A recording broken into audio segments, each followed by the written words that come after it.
Hey everyone, it's Evie, and I'm doing something a little bit different. I'm grabbing some, random one tricks that I see online, and I have a couple of questions for them. And here's my first guest. You want to introduce yourself? Hello, I'm Tapout. I play competitive Splatoon. I play Explosher and competitive Splatoon. It's my main focus in my YouTube content and with the game as a whole. All right, well, I have some questions for you. Maybe you have some questions for me. I'll know. But I think the big one for basically anyone who mains or one tricks a weapon is what got you into Explo. Well, back when I was trying to get into Splatoon 2, because my girlfriend at the time had the game and was like very enthusiastic about it, I wasn't really clicking with a lot of the faster weapons that like new players gravitate towards. So like Aerospray and Carbon Roller and stuff. And that didn't really satisfy me that much. And then I started trying out some of the heavier weapons, or at least what I like perceived the heavier weapons to be at the time. And that was Heavy Deco, which had Splash Wall and Bubble Blower. And Mm. from there, I was more like a bubble blower addict, and I eventually came across Vanilla Explosher. It's such a fun special weapon, Bubble Blower. I think a lot of what people didn't like Bubble Blower at the end of Splatoon 2 because it was a lot of like bubble pop combos, and the weapon that did that was Foil Squeezer. It just Squeezer approaches you, you're dead, you can't react. Just like it just breaks through your ink armor if you have it instantly. Uh, in kind of an extension of this question, is which is your favorite Explo in both games? Oh, that's really tough. Um, because I didn't fraud alert, but I didn't play that much Splatoon 2 like very seriously at all, except for like towards the very tail end when there was lead up to Splatoon 3. So for me, the choice is really just between the two Explos in Splatoon 3, and it feels really good to get some splashdown multi kills. So I'm gonna say Custom Explosher Oh wow, Splatoon 3 is my really? favorite Explosher. Yeah. Wow, because I played a lot of Explo in Splatoon 2. I think it was one of like the 3 to 5 weapons that I always played a ton, though I never really did. It was never like my main weapon. My main weapon was always Gootuber or Splattershot, Hmm. but it's still I think my third most used weapon in Splatoon 3. And in 2, when I played on a competitive team, I played a lot of sloshers, and we didn't like we had a backline player, we had 2 e-leader players, but whenever we wanted to mix it up, I would also play Explo. I really like the bubble one. I think it's actually better than the baller one. I think the Oof, baller one, I don't get the hype around it. You basically don't have a that's a special. take. Yeah, Uh, you use it to get away. Heavy yeah. baller is just nothing really you can do with it. I remember that patch. It was like the middle of 2020. Like the game's just far end with content. It's like, oh yeah, we added weight classes to baller weapons, and just heavy explo, which is like great. The weapon I already don't like playing gets even worse. So it just doesn't The synergize. only heavy baller. It just doesn't synergize well. I think with Explo compared to what all other baller Um, weapons do. Like I think baller weapons would want to go in with Clam Blitz, take control of the zone, and it's like fine doing that, but you're very vulnerable at the end, and since you're a heavyweight, it's hard to kind of escape. I mean, the design of both of the custom explosures has to do with the special mostly helping you against like spam and rush down. So if you pop your special enough in advance, you can either completely deter like bomb spam or getting rushed down, or you can escape using it. Baller's better at the escape part. Splashdown is better at just like reinforcing the ground you're on. But both of them can do either, just because Splashdown paints a lot and Baller, um, if I remember correctly, it does actually delete bombs with the explosion. Hmm. Um, it's sort of a this or that, and I definitely see the perspective that because that survivability utility is so useful on Explo, the choice between those two C Explos comes down to the sub weapon, and Splash Ball is a lot worse than Point Sensor for Explo. Hmm. There are still plenty of Explo mains I talked to that think Splatoon 2 C Explo was the best Explo kit. which is like not a high bar, but still. Hmm. And I don't. It's kind of like I wouldn't say it's as good as something like Ballpoint or Tetris, where I don't think it needs like an amazing kit to do well, because I think the main weapon is already pretty good. But you know, an extra kit would be nice, which I can get into that a bit later. But my other question, kind of an extension of these as well, is what makes Explo appealing to like the other buckets? Because for me, I thought a backline slosher is really cool, or like a good one, because Blob was like this weird middle ground that didn't really work. And backline Expo is fun, but I still think out of all the buckets I play, the most I play is Try. So Hmm. What makes Explo appealing compared to the other buckets? Well, it's not a Slayer, which I would certainly say Machine, Slosher, and Try, all three, at least can be. Obviously, Machine can flex between some other stuff. Why Explo? I mean, if you were talking like why I got into it into the first place, hitting people with directs, it's so meaty because the travel speed of the projectile is just slow enough that you really do have to like read what your opponent is doing. And if you read correctly enough, that's when you get a direct. I'd say that's how aiming with the weapon kind of feels, and I don't think the other sloshers quite capture that, except for like maybe Machine, but you don't have to get nearly as hard of a read. yeah, it feels very Target satisfying to closer. get the 90 damage hit on Mhm. Explo, and it feels awful when you have to fight people on greats. I just don't do it. I have been purposefully trying to fight people on grades and stuff, but that's just so I can improve it Fair when I'm enough. forced to be in those scenarios. I guess also, next question is, are there any like unexpected strengths or weaknesses of the weapon, something that the weapon excels at that a ton of people don't really see, or if there's like a big weakness that really isn't capitalized on? Hmm. Like, we were talking about just standing on grates just nullifies like 90% of the weapon, but Uh huh. Right. Against most players, I would agree with that statement that standing on grades makes it so that they can't really shoot at you. Um, some unresolved weaknesses and some unsung strengths. I guess Explo's one of Explo's biggest weaknesses in this game is you can kind of run at it if it's not paying attention to you at all. Um, the only time an Explo really wins a 1v1 is if it has the jump because its kill time is really slow. So even if I am hitting you with the 2-shot combo, if you're close enough, you can probably take me out and at least make it a trade. And that's on the Explo, right?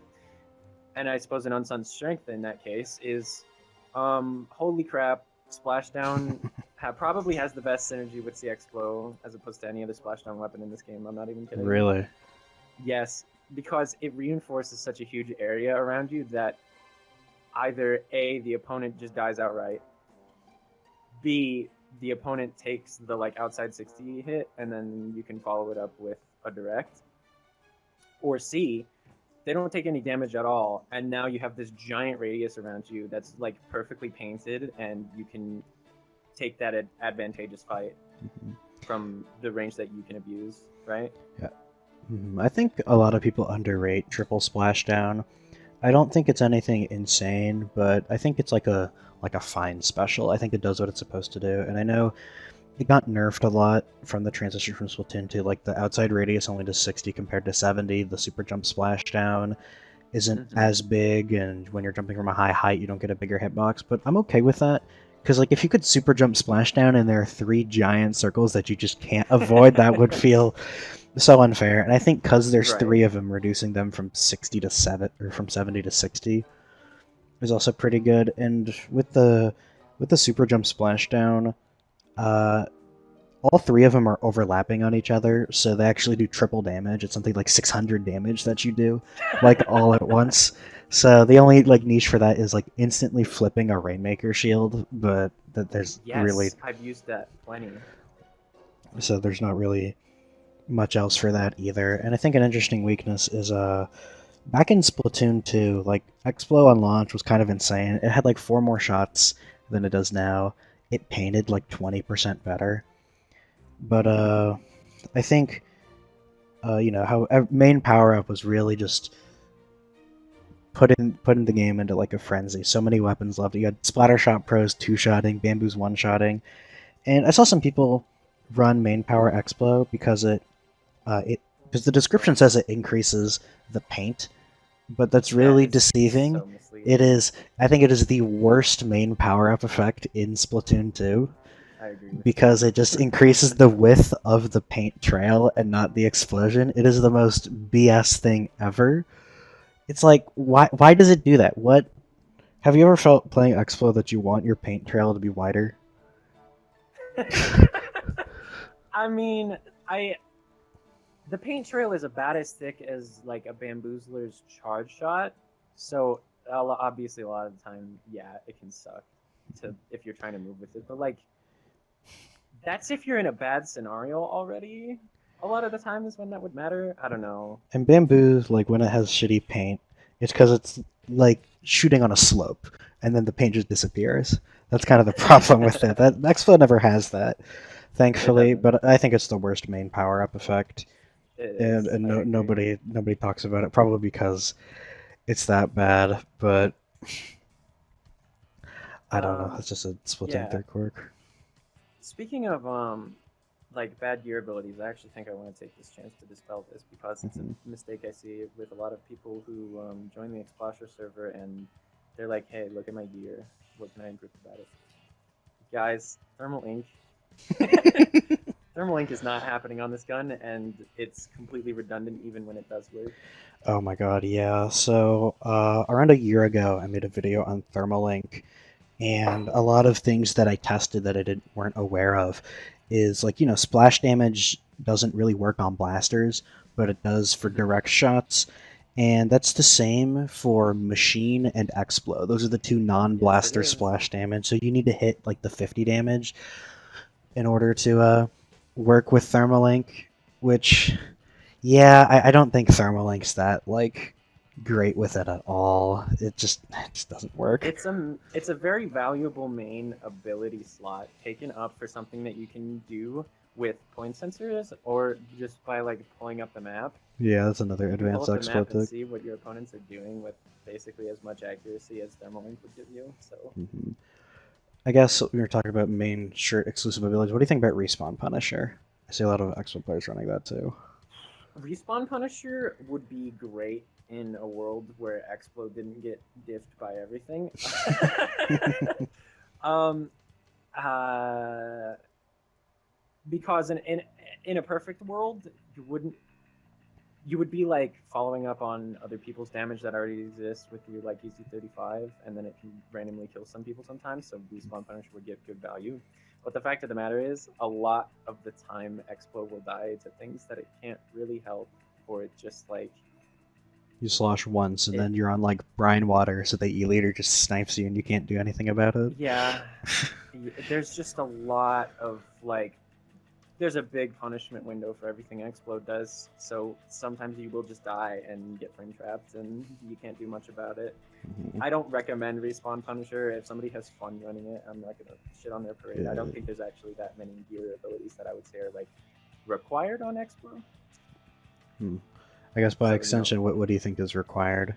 I mean, what do I think is required? yeah. Only, um, only really like a main and a sub of Saver main that gives Hmm. you 2 extra shots in all scenarios.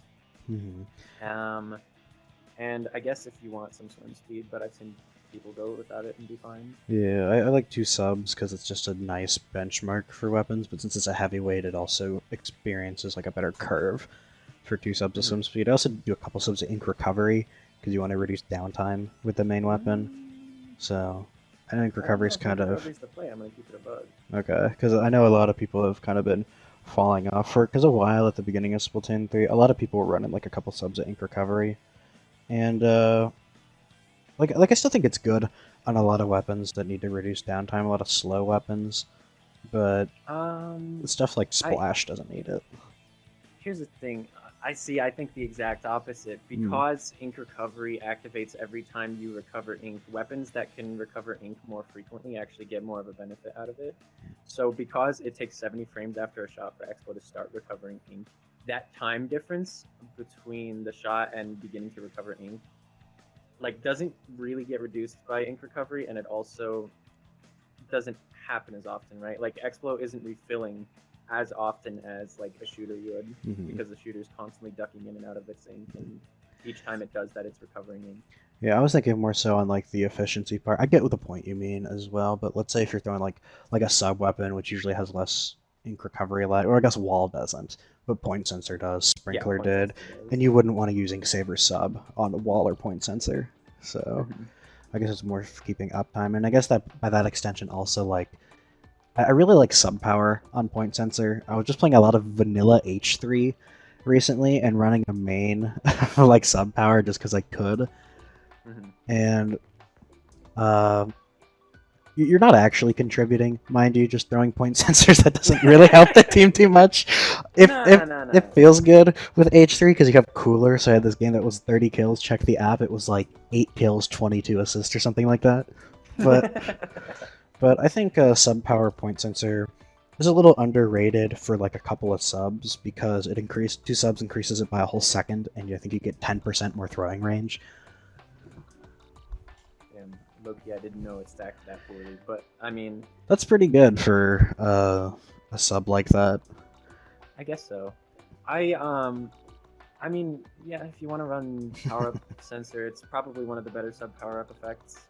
It's like alongside line marker, just because the tracking duration on line marker is so pitiful. Really? I've never seen anyone run sub power on angle shooter. I mean, if you're playing a line marker weapon that doesn't actually really like the line marker, you may as well get more value each time you throw it, is what I say. I see. That's also the case with point sensor on an Expo specifically, because if you throw a sensor, you're not going to be throwing a whole lot of them, so you may as well make the one that you are throwing more valuable. I see. And I guess, speaking of, still on the gear thing, the best Splatoon player in the world, but it was back in like Splatoon 1, Dynamon. He dropped Dynamo when Splatoon 2 came out because it was just so awful in Splatoon 2. And I remember he played Explo, and he played it in like the most different way compared to everyone at the time. He's like a top level player, so he has a very coordinated team. But what he did was he played full QR Explo and like went for assist for his team. Here it goes. So you're asking what I think of QR? Yeah. Yeah? Yeah, that's what I'm asking. Well, I've gotten some shit for this, but like, in the current state of Explosher, especially if you're playing custom Explosher, I don't get that. It sort of encourages you not to go for 90s in a way, and just like passively let the 35s come in and let your team follow up. It's a valid enough play style, especially considering Explo gets diffed by a lot of random shit. But like, to make QR work, you would have to not get random kills with like chip follow up, which is like, okay, maybe it's a bit weird. Some scenarios you're not helping your team with that. You would have to die consecutively without getting a kill, which is like, okay, you're an anchor, so maybe you shouldn't be dying as much, right? And third off, again, if you randy hit someone with a 90, there's like I want to say there's like a 2/5 chance that guy just explodes, and you don't even need a follow-up shot. Yeah, I think so. You're not going for 90s, you're not going for follow-up on your teammates, and instead you're setting up, and you're not even really accomplishing as much as a Slayer or like a skirmishing weapon might. I just don't see it. I get it, and I think it was interesting at the time because I think Expo on launch, a lot of people didn't give it too much credit, even though that's the best it's ever been. It's only been nerfed since then.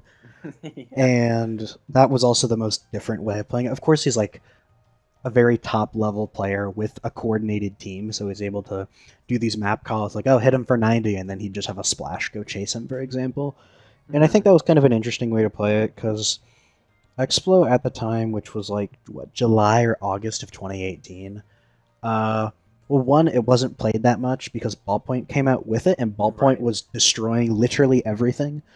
So it just got annihilated by Ballpoint unless you played it on like humpback zones which is like the map of all time. But I don't know. I just found that extremely interesting.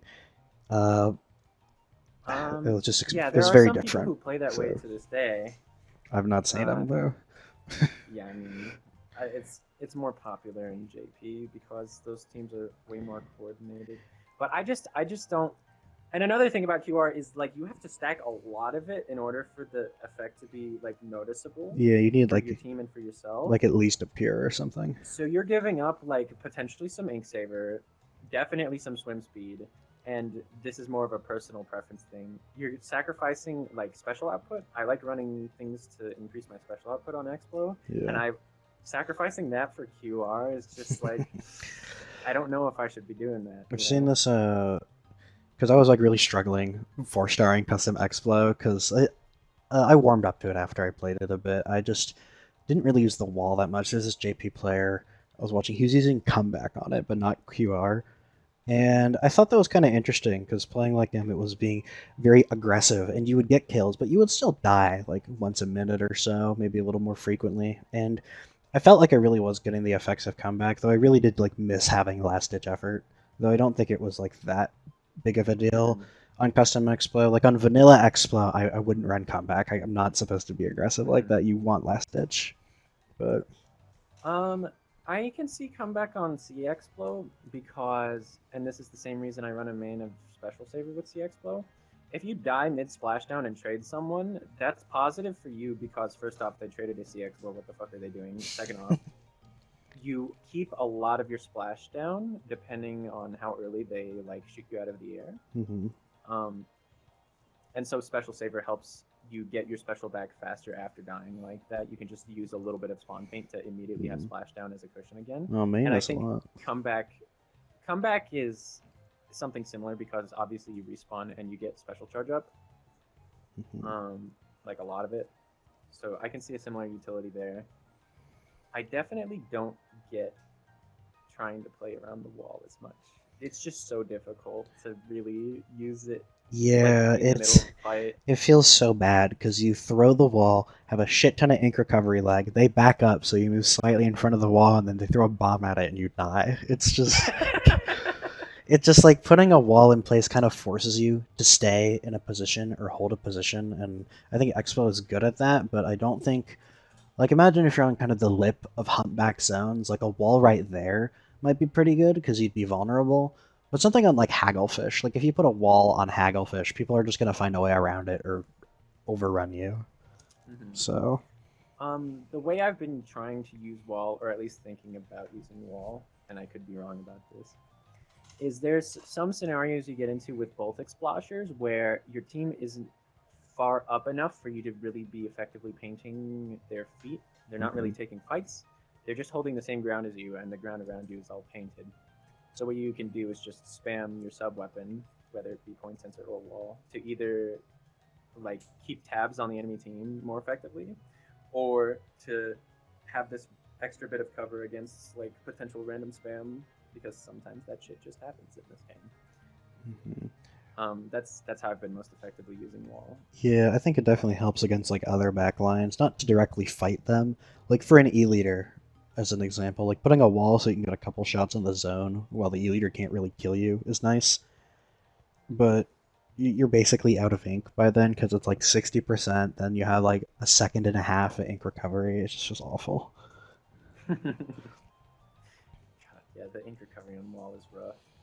Yeah, I guess extending on that, we were talking about humpback zones. What are some good and bad stages? I think I have like two stages that I think are good, and two stages I think I'm bad, and I want you to tell me how wrong I am.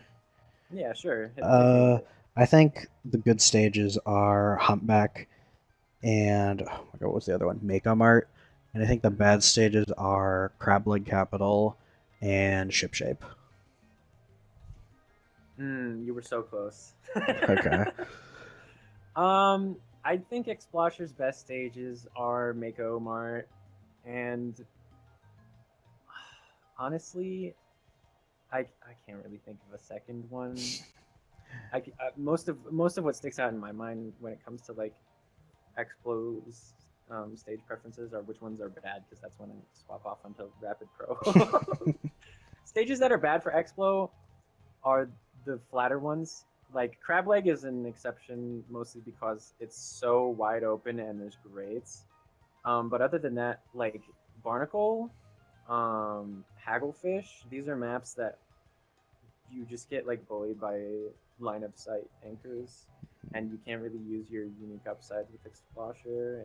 It makes it really difficult to play with those guns on those maps. Mm-hmm. But in the case of Humpback, it's interesting because Explo hates Rainmaker. At least that's my opinion. Yeah, I think And I people agree. aren't really running Humpback in competitive Splatoon other than on Rainmaker. So I don't have that much experience playing competitive Explosher on Humpback. But maybe I should give it more of a go. Yeah, Humpback Zones is kind of like infamous from Splatoon 2 for special spam.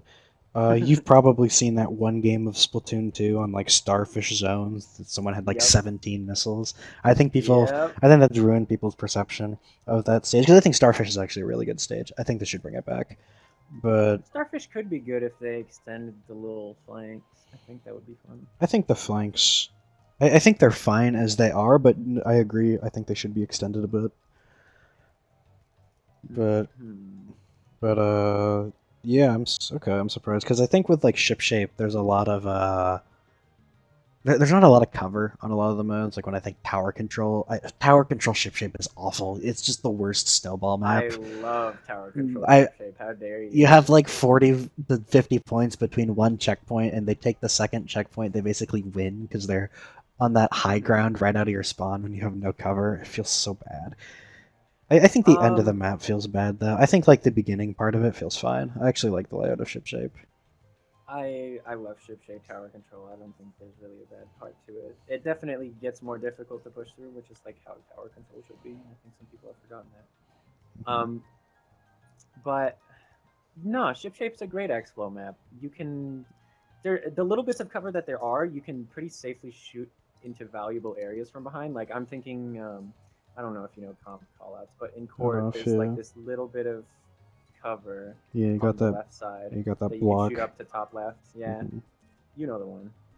Mhm. You can shoot up into top left, and in the case of tower control specifically, it's really important to take control of that top right with the ink rail and stuff. And Expo's really good at that. They can just shoot up there, and a lot of the time it can't be contested unless somebody shoots over from the left flat, which obviously your team can cover. Yeah, I see that because I think Expo it's good when it really plays around the map's geometry. You get some like weird, funky angles. Like you could just like in Splatoon 2, you could just bully people in spawn and like help them from like the zone or something. So, but okay, I never really thought of it that way, which is nice. But uh, I know you were just in that Chara video, and I had these questions written beforehand. But is there a third kit you would like for Explo? I have a third kit in mind. People call it dog shit. So If we're talking third kits that are actually possible, give me a Inklands and Trizuka. give me a possible one and give me your ideal one. Ideally, I think line marker splashdown would be like if we break every rule of kit making, that would be the ideal. But obviously splashdown's already taken, so if they had to make a third one, Inklands Trizuka, please. All right then. Yeah, because I'm a big fan of mine on Explo. My ideal kit would have been mine Wavebreaker. I think or mine Booyah. I'm really like conflicted on those two. I think Booyah on Expo could be good. I think people not underrate. I think people overhate on Wavebreaker. I really don't think it's the worst special. A lot of people call it the worst special. I completely disagree. I think Screen is so much worse, but I don't know. Wavebreaker's pretty bad. I haven't played competitive too much, but I feel like it does more than like a Screen. I mean, I come from the comp perspective where you can throw Screen and follow up on it. Screen does really good damage against the Rainmaker shield. It does? Screen, it does. What? You can throw a Screen at it, and I've each never. tick does the damage to the Rainmaker shield. It only does like 30 damage. Does it have a multiplier? Yeah, but when you if you throw it out and it has this like tick that's continually going, it's essentially a fifth player. I see. Okay, I've never realized screen does that much Rainmaker Shield damage, because I know sometimes for Rainmaker Shield multipliers they really do like reduce them quite a bit. Like Sprinkler is only like 20% of its normal damage to the shield. So, but yeah, I think Wavebreaker. I mean, in theory, it would be good for controlling space. I do think Wavebreaker needs buffs though. I'm not really. I'm not really sure what they would do to buff it. I mean, I think one of the big things is just like nerf Splatana's object damage, just in general. I think Stamper and Wiper have insane object damage. They could still be good at it, but they shouldn't be able to one-shot a Wavebreaker from a far away. That's bullshit. I hate that. Makes the special feel awful. But yeah, I see, because I back when I wasn't so good at the game and my YouTube channel was still sort of in its infancy, I came up with Toxic Mist Wavebreaker, I see. sort of as like a counterpart to V-Expo, because Toxic Mist could still alert you to if an enemy is in that space that you threw it in. It could still like deter people from approaching you. And Wavebreaker has that similar sort of chip utility that Storm could, as well as the ink tank refill utility. But over time, I've just realized, like, man, those tools, although they could work hypothetically, they're just so weak. They don't deter opponents from doing anything at all. I think Wavebreaker could be a lot better. I think it just needs a bit of buffs, and I think just things need to change around it. Like I said, I think Stamper and even like Tri-Stringer have way too much object damage to just be like going around. It definitely hurts when Stamper is like the best weapon. Nah, Tri-Stringer deserves that object damage as a strength. All right, then. I'll give you that. I just hate Stamper, man. Fuck that weapon. But Stamper cheats, bro. It does. I think Toxic Mist is kind of interesting. I think with Expo, you'd probably want like a deployable, just so you could just like, oh, place down a mine, recover a bit of ink before you have to start doing anything again, compared to I throw a mist and I need to follow up on that mist. I know a lot of people say, oh, mist isn't that good, just squid roll through it, which I disagree. I think mist is actually kind of like middle of the pack. I don't think it's bad, but saying, oh, just squid roll through it and it does nothing, I think that's over-exaggerating. Because, like, if you're just throwing a mist in a sea of enemy ink, yeah, they can avoid it, but if you put it on a choke point or put it where they're going to go, that can really mess them up. So I just don't think it's as splashable as like a bomb where you just throw it, it can kill them, it paints, etc. But I think it's good. Maybe not for Explode. Toxic Mist spam can be pretty effective. I run... Oh, this is going to sound so ridiculous. I run a main of Subsaver on Rapid Pro, specifically so that I can throw a lot of Toxic Mist, because I think a lot of the weaker sub-weapons, if you just had a lot of them, they wouldn't be that bad at all. That was the mentality behind missiles until they buffed missiles. So it was just like, oh, it's one of the weaker specials in Splatoon 2. And I never really thought it was too bad. I think it was mostly... Fucking hated missiles, dude. I think at the beginning... I think at the beginning of Splatoon 2 it was pretty bad. You couldn't swim with it. It took forever to fire. They barely painted and did like no chip damage. But I think after maybe... it was after that, what was it, like 3.2? It was where you could lock onto the Rainmaker shield, and if you fire at one person, it fires like 10 missiles. I think that's fine, but I think people also forget that if you fire 2 people, it fires 5 on each of them instead of just firing 4. But, yeah, I think that's kind of, was like, oh, missiles isn't that strong of a special, so if you just have a lot of them, it will be good. I think missiles are in a good place now. I know people are like, oh, global special or whatever. You know, whale is that too. I don't think whale is that impactful relative to missiles. I still die to it randomly. Like, I just follow my teammate and it tracks onto me, or like I try to super jump out and I just explode because I forget the increased damage that they have. Or it's like squid rolling multi-hit attacks. Like, we'll do one part of the multi-hit and then you'll still die to the rest. But yeah, that's how. So yeah, that's for third kits. I think it's interesting. I know we were speaking earlier how third kits might not even be a possibility. I hope they are. I have faith that they are. And I don't. Yeah, I'm getting a little more pessimistic about it too, but yeah, I have some hope, and I know, mentioning him again, Chara in his most recent video talking about how to fix the kit system, how I'm not sure if you've seen it or not, but each weapon has a set of 3 subs and specials, and you choose a mix of those 3 subs and specials, Hmm. which I think that's kind of an interesting compromise between having set kits and custom kits. I think custom kits for private battle can be fun, but full on custom kits I would not like. I think it's kind of like how people do hacked competitive Pokemon. How like you could put Hmm. any move or ability on any Pokemon, and yeah, there's technically infinite possibilities, but the meta becomes more stale because there's like an objective best thing, and people play to win. So why would you do the fucking angle shooter splashdown sploosh when you could do like burst bomb kraken slosher? So Right. Um, the thing about the kit system he proposed is, I think, as with set kits, there is potential for for a weapon that is more malleable to have a kit that's designed one way and then another kit that's designed towards a completely different strength. mm-hmm. Like, what's a good example? Splatoon I 1 Tempered Dynamo. I didn't play Splatoon 1, so I don't even know what that fucking Okay, weapon well, is. I'll explain it after your explanation, but Um, what's a good example? I guess Slosher and Slosher Deco. Like, mhm. Slosher focuses very much on area control, whereas Slosher Deco focuses on individual picks and like sustaining its chain of picks with Zipcaster and Line Marker to keep itself moving. Right. Mhm.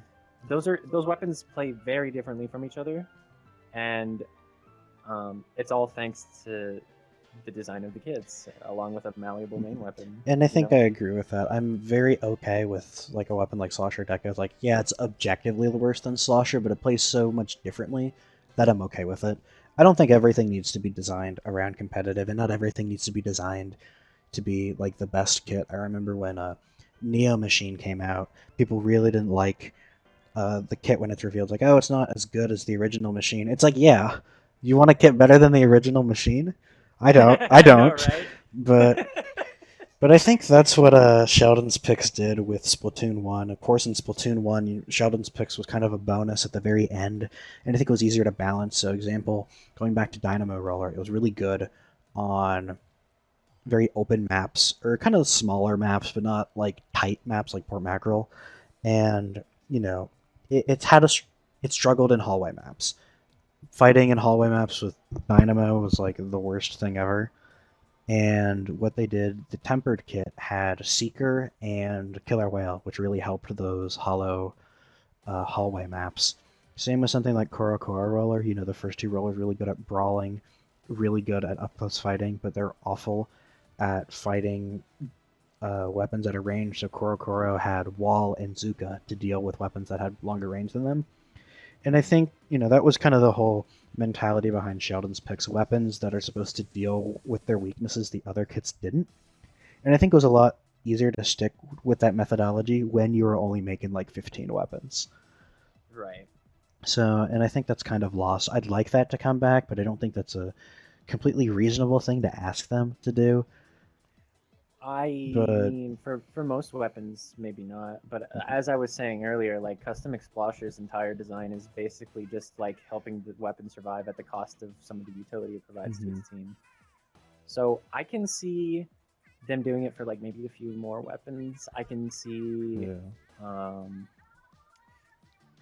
like just weapons that have a difficult time being rushed down or being outranged are definitely the sorts of weapons that I can see having good Sheldon's picks along that design ethos, right?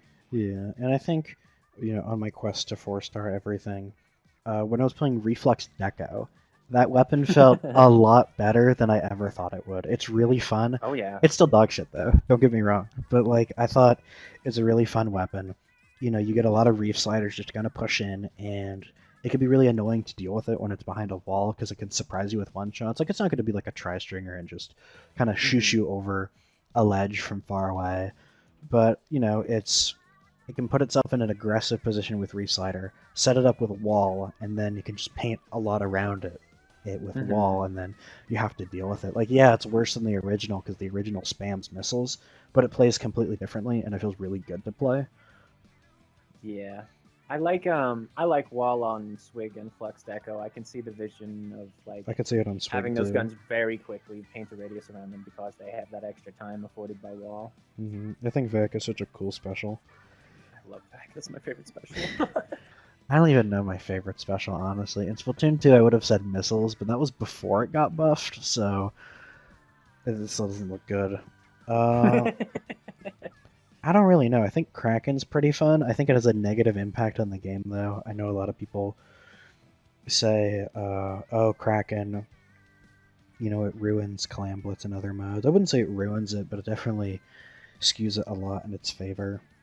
That's just kind of how you have to deal with invincibility, because I would say if you want to bring back Kraken, you kind of need to keep the invincibility, but I don't want them to have invincibility in the game. At that point, I'd say bring back Baller if you want something similar, but I mean, I don't think Baller or Kraken are ideal. I was definitely worried when they revealed that it was coming back, but I don't know. I don't think Kraken is even that big of a problem. It really is just that you can super jump to it that's a problem. mhm. What I do think is subjectively annoying is that I can outplay a Kraken for multiple seconds and then it just gets like one lucky charge on me. And I immediately get fucking insta deleted, even though they were far away from me. I think The Kraken attack is huge. I think the design in theory in this game is a lot better. Gives the Kraken user more agency. Because in Splatoon 1, it's like, oh, I'm gonna sneak up on a 96 Deco, do a roller flick, miss, and do 90 damage. Then he Krakens and instantly kills me without me doing anything. Like that just would happen. And in Splatoon 1, Kraken, it lasted 2 seconds less, and it was a lot smaller, but in turn, you had that giant one-shot. Also, you just, like, broke the Rainmaker shield in one jump, which was dumb. Really? Yeah, it was pretty bad. It stacked with damage up, and it didn't really get pushed off tower. Like, if you hit it with a killer whale, it'd go, like, flying, but that never really, like, worked all too well. And I know people talk about, oh, you can do Kraken taming, which is just shooting the Kraken, which like you can do in Splatoon 3, but it has a charge attack, It's so that not doesn't. good in Splatoon 3 at all. You're like No, I don't. asking to get owned if you do that. Yeah, and shooters were the only ones who could do it in Splatoon 1. And like I said, I think shooting at it works, but the problem is that it has a charge attack, which negates all the positives of fighting it. So that's the big issue. But in turn for Splatoon 3, it's bigger, it lasts longer, but the jump attack doesn't one shot. It still does 60 damage. I'm not really sure how they would fix Kraken in that sense. I know people would super jump to ballers and clam blitz in Splatoon 2, but it never really was an issue because you could always play around the baller. Because you could either because people are like, oh, just shred the baller before it gets there. But if it doesn't do that, you don't shred the baller because you have half a second of intangibility after your baller gets destroyed, which you could just throw the clam, compared to letting it explode, which would knock the clam out of their possession, and then you could kill them, which I think is actually good counterplay with the special. I don't think people say you shouldn't be able to super jump with a power clam, which I disagree with. I think super jumping with power clams is really cool, but It is. I guess and they say, oh, just don't be able to super jump with a power clam to the Kraken, but like, how do you enforce that? Like, what if you start a super jump like in the air and then land on a power clam? How does that work? Because like super jumps don't start until you hit the ground, and you could start them in the air. I think the thing is probably you just shouldn't jump to a Kraken. Yeah, I don't. Because the thing is, it's not useful to jump to a Kraken in any other scenario, right? Yeah, or maybe it's like in Jet or Zipcaster where you just jump to where it starts. So like you could still jump to one if it Krakened next to the basket, which means they've already had to get in to start their Kraken safely. So. Right. Okay. Yeah, I like that. I like that last idea. I've never heard that proposed. I think that is a good compromise. I think removing super jumping with power clams not only wouldn't work, I think it just, like I said, I think it's a very cool part of the mode. I think if Kraken Cheese was even toned down a bit, I think Clam Blitz would be the best mode. So. Absolutely. Honestly, I have my major problems with Kraken in this game also have to do with the weapons they're putting it on, because one, they haven't put it on a weapon that I like yet, so I have no hours in Kraken. I have 0. You should try Blob Deco outside of Salmon Run. No, fuck blah blah blah. I hate that gun so much. I don't know. And I think my second problem is also out of the like what 5 Kraken weapons we have now, It's like 6, yeah.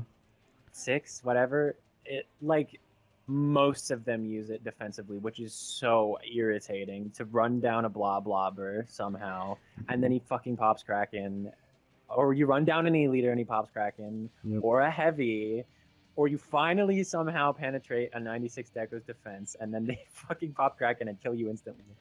Mm-hmm. It's like there really just should. I'm just gonna say there should be more aggressive Kraken weapons that use it specifically to get picks in like a short burst, and I don't think that's. I mean, like 96 can do that.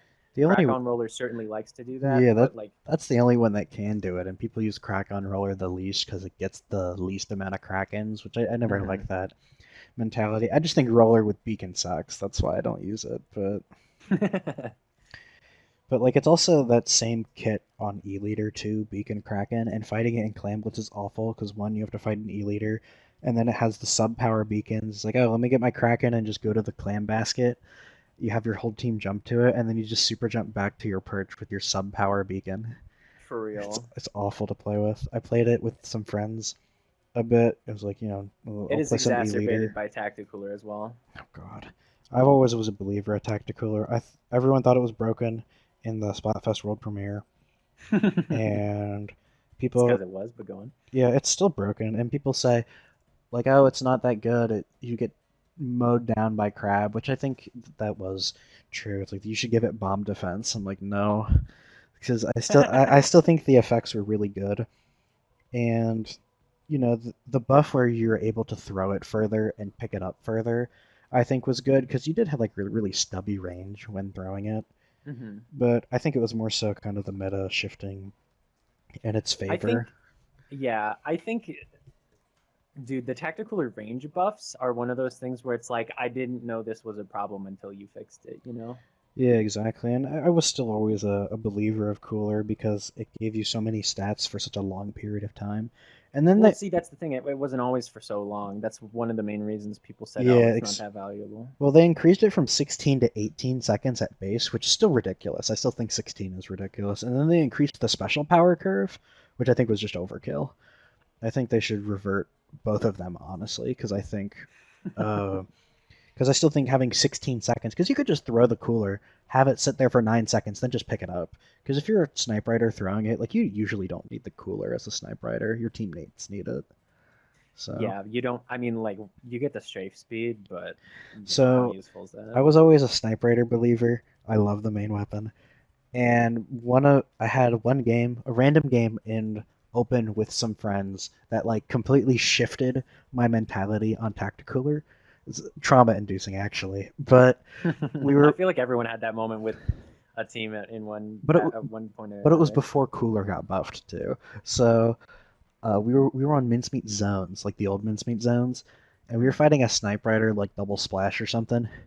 And their snipe rider painted the zone and put out so many Coolers. It was ridiculous. I have a screenshot. I need to find it. It was like 12 Coolers, 4,000 paint, and he had like 2 kills or something.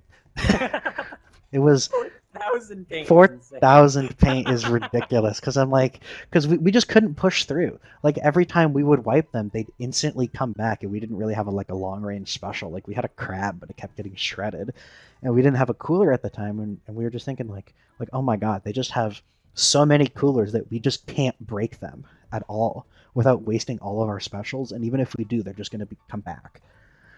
So I think that was the moment I realized Cooler's ridiculous. So it changes the game for all parties involved. I think the idea of a support special, it's interesting that it's like a stat buff, but you kind of need to be near it compared to being global like Ink Armor. I'd still say Ink Armor is felt better to play against than Bubbler from Splatoon 1. Also because I didn't really play weapons that hated fighting Ink Armor. I played shooters, but Bubble in Splatoon 1, like the problem with invincibility in that game is that they would instantly do it and there's nothing you can do about it since you're right there, and you give the invincibility to teammates too. So That's awful. I definitely prefer Tacticooler to Bubbler or Ink Armor. Not that I played against Bubbler. I can just tell that shit was irritating. Mhm.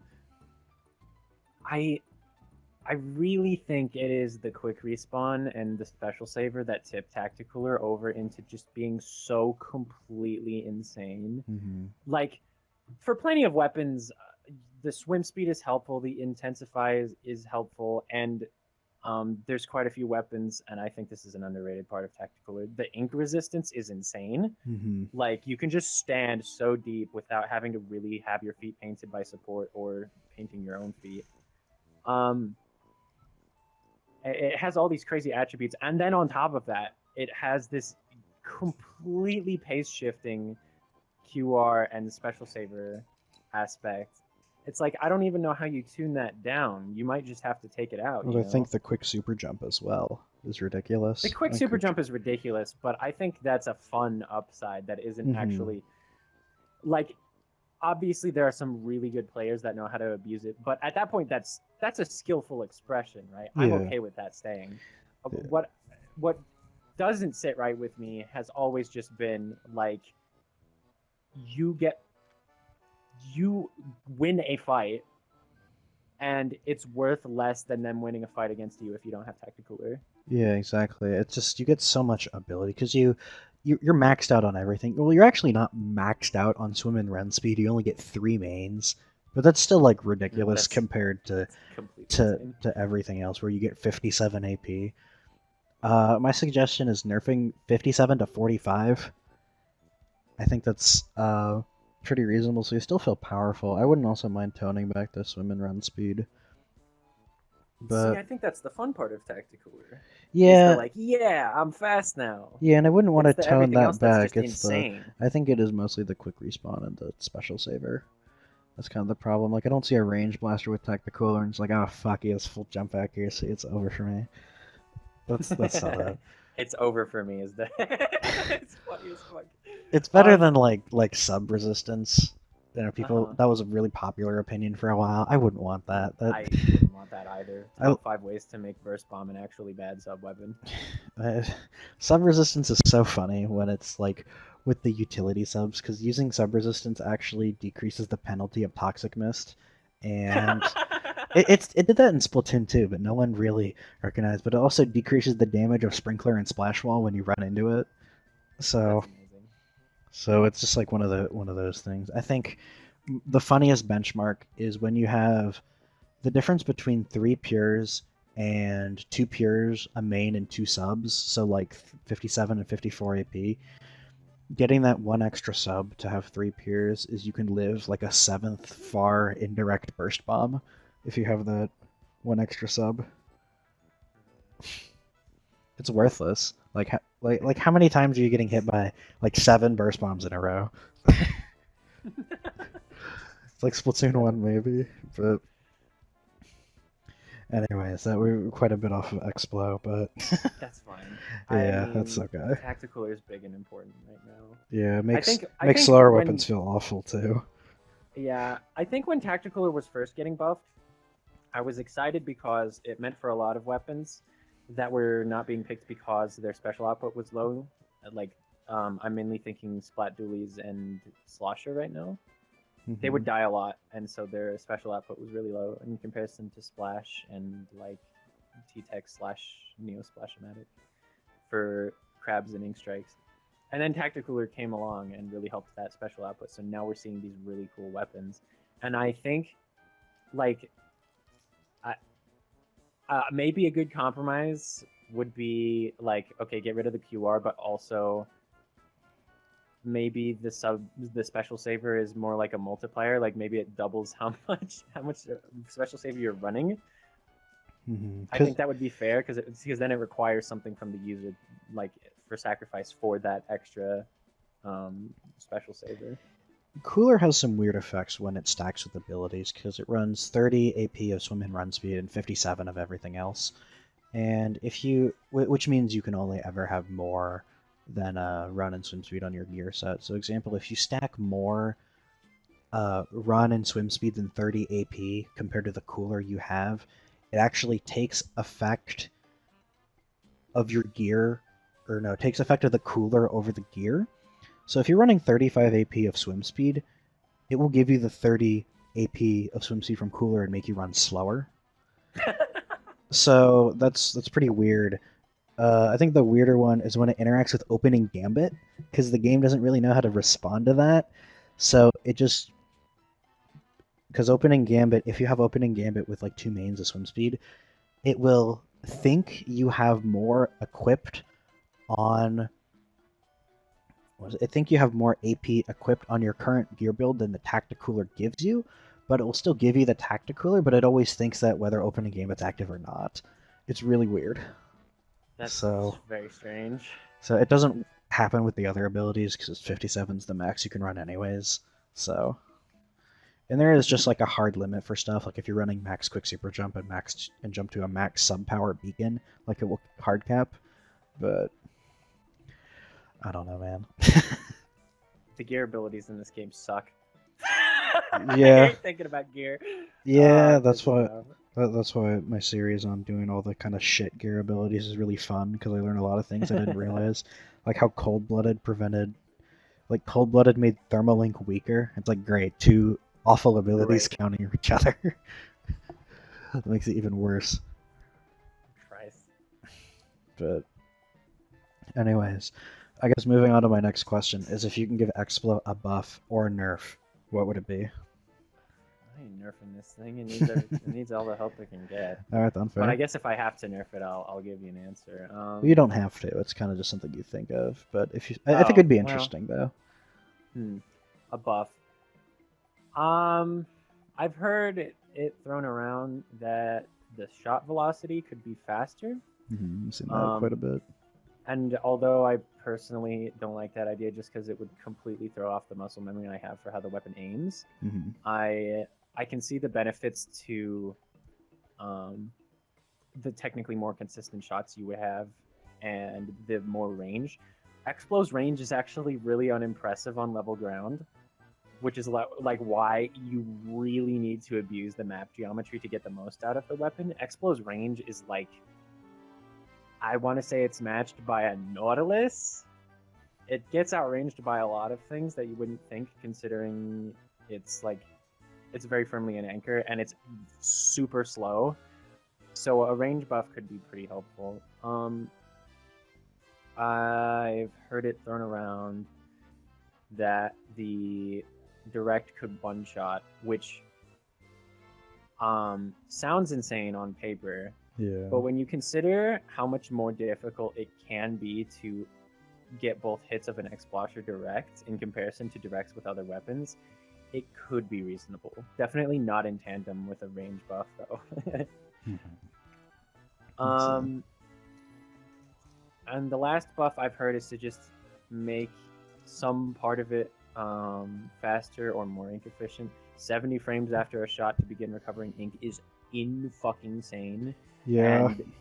And, like the time, it's just like the end lag of a shot is insane as well. Again, we talked about earlier, there's a lot of times where you will shoot and you'll be stuck for long enough to get frame trapped by some stupid shit. Literally, if somebody throws a splat bomb at your feet, goodbye. Like when you're beginning a shot, you're done. You're dead. Like the splat bomb will explode before you can swim away.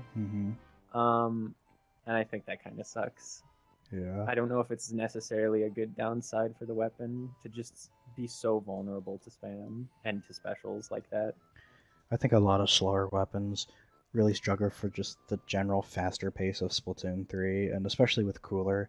Now, like, you know, all the heavyweights struggle because Squid Rolls and Squid Surges, you know, Cooler makes stuff like, even fast weapons like Ink Brush and Tetras kind of fall out of favor, so... It's not that big of a problem for the weapons to be faster as long as you're rewarded when you are able to, like, I suppose, like, just hit that important shot or make that important positioning. You know, when you just multi-hit someone, but Squid Roll armor is Squid Roll armor and nothing happens, and you just still die. I think Squid Roll armor, I think it's really funny at how it works, because if you do more than set amount of damage, like if you do under 30 damage in one instance, you take literally no damage for example, and your armor breaks, and they're same for 70, same for 120, and then if you take 220, you just die. The funniest thing about this is if a tent hits all of their shots point blank, it does 119 damage, 0.5, instead of 120. So instead of doing 70 damage, it does 30 damage. It's the worst thing for tent. Just buff it by like 0.5 damage and it will be better. That's insane. I didn't know that. Yeah. I definitely dislike that when the devs seem to introduce new mechanics to the game, it's like immediately, oh, shooters are going to be good at countering this. Oh, Kraken can be slowed down by shots. Oh, of course the shooters are good against this. They have this many bullets coming out at a time, right? Hydra spotting. Armor gets pierced. It's like armor gets pierced by multiple hits. The shooters are good at countering it. Screen, you paint through a screen so easy with a shooter. It's like you can't approach the screen at your own screen. Oh. I think screen should be translucent for your team. Probably. Yeah, it just doesn't. I don't know. I just think the Splatoon dev, I just love all the weird, funky interactions. Like for a while, you could never get one shot through ink armor in Splatoon 2. Weapons that did over 180 damage were exclusively YouTuber and day leader. And like if you do a fully charged shot on them when they're at full health and ink armor, they'll just get pushed back a ton. But if they're standing in ink without a sub of ink resistance, regardless of how long they've been standing in there, they'll just die. That's insane. So I think, more trivia. I think the funniest thing ever is if you have run speed equipped and you're using an inkjet on grates, you'll go faster. That's still a thing today, because inkjet speed is determined by weapon strafe speed, which I think is dumb because it disproportionately affected shit like Glugas and Splatoon 2 had a really slow inkjet. Damn. But like put run speed on like rapid deco today and go on grates and you're just faster. I don't know why. Why is it that? Why is it that? Why is it that? Well. Yeah, I mean, if you have any more Expo questions, I'll take those. But other than that, I think this has been a good episode. Yeah, and I think, it goes into my final one. Do you see, like, a future for the weapon? Do you think the weapon's just good enough to where there just needs to be one insanely cracked player to open the floodgates, or do you think it's, like, doomed forever and it needs actual changes before people start giving it attention, or do you really think it is just one player to push it? This is tough because I do think Explo is one of the highest skill ceiling weapons in the game. But we've been seeing some JP players pushing the weapon really hard. Its strengths are very noticeable when you get that good at the weapon.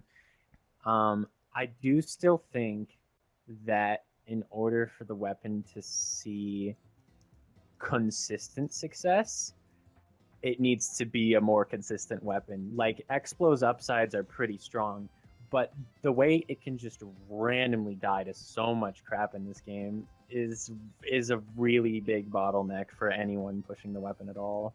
Like, forget that the upsides might be a little bit weak in comparison to some other anchors. The fact that you can just randomly die to basically every special in the game is really stupid. Explo is bad against every special except for, like, Bubbler. Yeah, and I've been seeing people throw around, like, you should increase the Explo object damage to stuff like Booyah and Crab, but even if you had increased object damage, that wouldn't really fix anything. It wouldn't fix anything at all. I mean, like, Crab Tank would be nice because you could just arc over it. Yeah. It can get vantage points on Crab Tank. I just, like, every special will obliterate you for being too slow or for, like, not doing enough damage to it in time. And this is just, oh my god, super chumps piss me the fuck off because literally they only work against Explo. Oh my god, you have to shoot that. You have to shoot each chump with a direct, or you have to, like, line up the hit projectile to go through multiple chumps, so you can do 2 shots and kill multiple of them that way. Yep. It's so stupid. It's not even that effective. It's just you have to deal with it, otherwise you will fucking die. Yeah. Because being caught in multiple chump radiuses will kill you. You just gotta splash down to trade the chumps. Oh my god! I've done that on Splat Zones in Marlin Airport. I've uh, done that. I did that with Splatoon 2 YouTuber because Splashdown. I think Splashdown in that game was very fun to counter specials. Like people just don't Hmm. expect their baller or bubbles getting destroyed. Like it had a 20 times multiplier against baller and bubbles. So Jesus. it's like if you get hit by the far 55 damage, it's just gone from full health. So That's completely it's insane. like Splashdown's not really gonna help me, but I'll do it to counter other specials because trading for a splashdown for like a bubble is absolutely a win. So It is. Yeah, that's one of the best things about Splashdown for self defense on Explo. It's like even if you trade, you get your Splashdown back faster because you traded, and this other idiot that ran at you just traded a fucking custom Explosher. Like, there's no way that was worthwhile for them, even if you did spend your special to kill them. well, I'm glad I got to talk with you. I learned a lot more about Expo than I thought. Even though I've played the weapon since Splatoon 2, but Right. it was it was really nice talking to you. Do you have any closing thoughts for anyone or Closing remarks. Look at your map. Please look at your map. Your map tells you so much. Literally, you just flick open the map. You're playing Five Nights at Freddy's now. Flick open the map. Please look at the map. All right. Well, do you have any place anyone can find you on social media? You'll have your channel in the description, but Yeah, you can find me on Twitch. I'm regularly playing custom Explosher there, as well as some other stuff if I randomly feel like playing. You can't find me on Twitter. Get bent. I hate that website. But you can find me on Tumblr, where I just reblog cute stuff and I post my art there.